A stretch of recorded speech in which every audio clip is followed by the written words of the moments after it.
Hey everybody, it's Patrick Smith here again at the 4th Annual West Virginia Game Developers Expo 2019, and I'm here talking with our keynote speaker, Christian Allen, who currently works for Epic Games. How's it going, Christian? Going really good. You guys got a great setup here, and I've had a really good time talking to the students and the attendees and the instructors, and it's been really fun. Fantastic. If you all haven't checked out his keynote video up online, kind of give the people at home an idea, what was your background in to game design? So I got into games in the late 90s. I actually started as a modder. I was making mods for a game called Rainbow Six Rogue Spear, and I segued that into a job as an assistant designer at Red Storm Entertainment, which is owned by Ubisoft. So I started working on the Rainbow Six franchise and then eventually moved into the Tom Clancy's Ghost Recon franchise. Okay. So a lot of times people talk about needing to have a portfolio, and sometimes students may think, well, I haven't created a lot of games. In your case, you were creating mods for games that you were then still able to show, this is how I've taken this, tinker with it, and gone further. So that actually worked for a portfolio to get you hired. Correct, it did. It wasn't just the modding. I mean, obviously, I've got a work background, my military background as well. That helped, working on Tom Clancy games. But the fact that I was able to touch on lots of different systems, whether it was weapon mods, world mods, storytelling in the game. I made a whole string-on mission campaign. That kind of showed the breadth of what I could do. At the time, funny, I actually applied for an artist position because I thought I was a good artist. It turns out I'm not a good artist, but they had this cool new thing called game design, and I did fit into that role, and so I got hired as an assistant game designer. So prior to you getting hired there, you mentioned the military background. Had you just done the modding, or had you gone the traditional route of going through and getting a programming degree? No, I actually had not gotten a degree when I got hired. I got out of the military and I started making mods in my spare time for my friends. We had a LAN group that we would get together every Friday night and play, and there was some mods out for the original Rainbow Six, and when the sequel, Rogue Spear, came out, those mods weren't available, and my friends all wanted them, so I sat down and reverse engineered the mods from the first one, remade those in the sequel, and then also started making my own.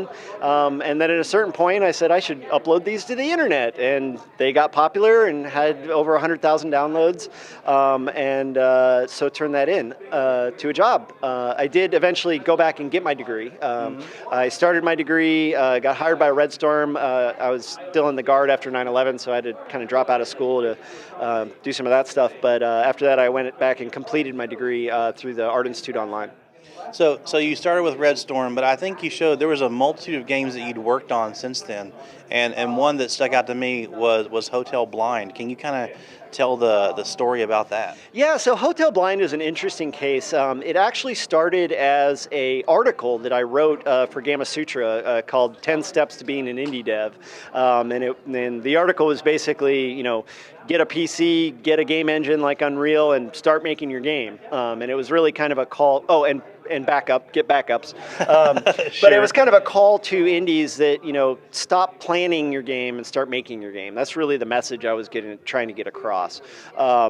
It kind of turned, I came up with this idea of Hotel Blind, where I'd heard a story on NPR about a professor named Ryan Knight. He's a blind professor, and he was telling a story about how he got lost in a hotel room. And I thought, wow, I could make a game like that. And I used that as a template to just be, look, you can sit down, you can create this game, even if you don't have an artist, even if you can build these in blueprints in Unreal Engine. And so I did that. I recorded it all, put it up on YouTube. It took me about 11 hours to build the base game. And then from there, people started making jokes about how it should be in VR, because it's a blind game. It's all audio based. And I mentioned it to one of my contacts at Epic, and a couple weeks later, a Vive dev kit showed up at my door, and I took that as a sign that maybe I should port it to VR, and yeah, long story short, now I work for Epic. So, but I think you said that wasn't a commercial success, but the idea was it led to a job. Yeah, I mean, it definitely wasn't a commercial success. It didn't make much money, but one thing is I did record the entire process, and I built it all myself in Blueprints. So, someone at Epic obviously sat down and watched some of those videos of me sitting there, and I did some interesting technical things, even though it didn't lead to commercial success. For example, I detected the type of headset plugged in, the HMD, so you could actually switch back and forth between desktop and VR. You could actually even live swap out between different VR sets, which in hindsight commercially has absolutely no value because nobody does that. But I implemented it, and by going through all those things, and not only did I build the prototype, I actually put it up on Steam, and I actually got it up on Steam, shipped it, patched it, added different HMDs, Vive and Oculus, and even Razer's OS VR, and took feedback and continued to improve on it. And so I don't think that's the only reason I got hired, but it definitely helped show the versatility and the independence that I have in working in Blueprints, that I can be out working with developers. I just think so many students, you mentioned earlier, so many people sit around and say, I want to be a game developer, and there's no time like now to go ahead and start doing that. I mean, there's Code Academy online, there's all these wonderful free resources online that you can go to. You can go and look at tutorials either on any of the engines you're looking for. I mean, if you still want to go old school with Source, sure, or there's Unity, or there's the Unreal Engine. There's no excuse at this point, and you took the initiative. And I guess some students, what I'm thinking about as a message from that is some students may say, what I've made, no one liked it, no one played it, not a ton of people bought it, but it may not be the point. The point is you put your voice in it, you actually planned it out. There may be more intrinsic value to what you actually did that you could show a potential company that you're trying to work for than just the financial side of the fence. Definitely. The ability to, I use the term or the phrase a lot, shipping is a feature. I just did a panel at the Indie Dev Days where I had the developers behind Moss with Polyarch, the crew behind Creature in the Well, and the Astroneer team. And the message there is that shipping is a feature, a very important feature. And, if you don't hit ship, you don't have a product. Right. And so just going through that process, regardless of how financially successful the project is or critically successful the project is, the ability to go through that process and then learn from that and then explain what you learned from that. In a job interview, someone sitting down and saying, hey, I have this cool vertical slice that I built and it's really pretty.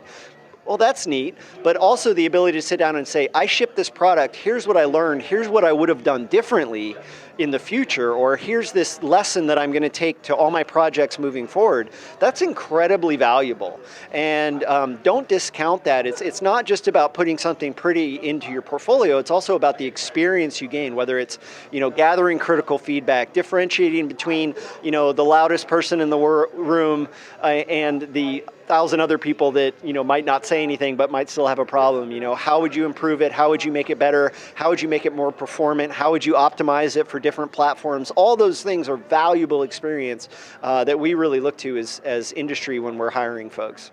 Yeah, I mean, I think it could be a lot to say. If you bring a portfolio with a bunch of projects that weren't completed, what did you finish? You haven't seen the entire life cycle yet. Like, there's so much you might have missed on the QA and that type of thing. So I think that would be very invaluable to make sure you finish something. Make sure you finish.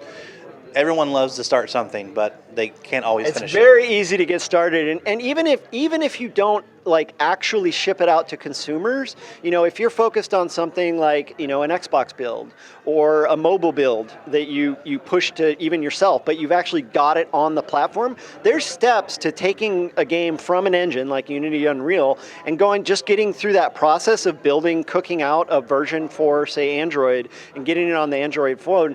It is much more impactful to hand someone your phone in an interview and say, here, play my game on my Android, than it is to here's screenshots of this project that I never got that far. So even if you're not getting to the point of shipping it commercially, that isn't necessarily required. Right. It could be a free version that's available on Steam. It could just be a local version that's available on the Google Play Store or locally on your phone. There's lots of different steps, but just going through that process of learning what a TCR is, learning how to cook for the different platforms, all that's super invaluable. Yeah, I mean, well, I feel like it almost applies to any industry. Like when you were talking about like finishing a game, actually shipping a game, it makes me think of even like the movie industry. You don't have a movie credit until there's actually a movie. Yep. So finishing a project proves that you actually have the tenacity and the wherewithal to get through it. So I think that's great advice. You've hit upon a lot of great things in this interview. Is there any additional advice you would have towards somebody who may be watching this and saying, you know what, I think I'm going to try to pursue a gaming career. I may go to college. I may look at tutorials online. Advice, places you'd suggest, what to get started with? Well, I mean, there's lots of resources, whether you want to go to school or learning resources, UnrealEngine.com, we have our own learning resources. We just launched an Unreal online learning portal where we're introducing different features like badging and completion certification and things like that you can access. But the biggest piece of advice I would have is just to get into a game engine, regardless of whether it's Unreal or Unity or GameMaker or Godot. Get in there and start building content, because while you're building the content, you're going to start to learn not only what you need to do, to complete a project. You can pick something small, build a solitaire game. The example I used today was jacks, which I just kind of made up, Sure. on the floor, where you throw jacks down and bounce a ball, like build that into a game. You're going to learn a lot of what needs to be done, whether it's UI and UX and gameplay and interface and all those things, but also hopefully you're going to learn what you're passionate about. If you find that, man, I'm really just sitting here making models and I love making these models, and this is the really fun part, and oh gosh, now I got to get into the UI part, and I really hate that, which I personally don't like UI, but maybe you find that you like that, and Sure. maybe that shows that you'd be interested in more graphics design or UI or UX and player flow and all those things, or maybe you just like testing things and finding bugs.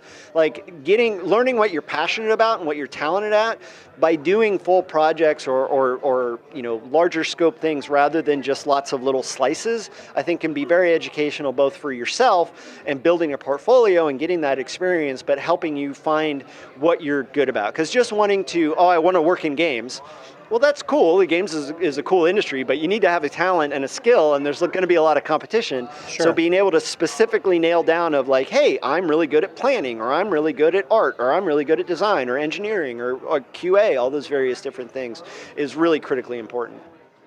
Well, Christian, thank you so much for the interview. Thank you so much for being our keynote speaker, and it's been a pleasure. All right, thanks for having me. Thank you.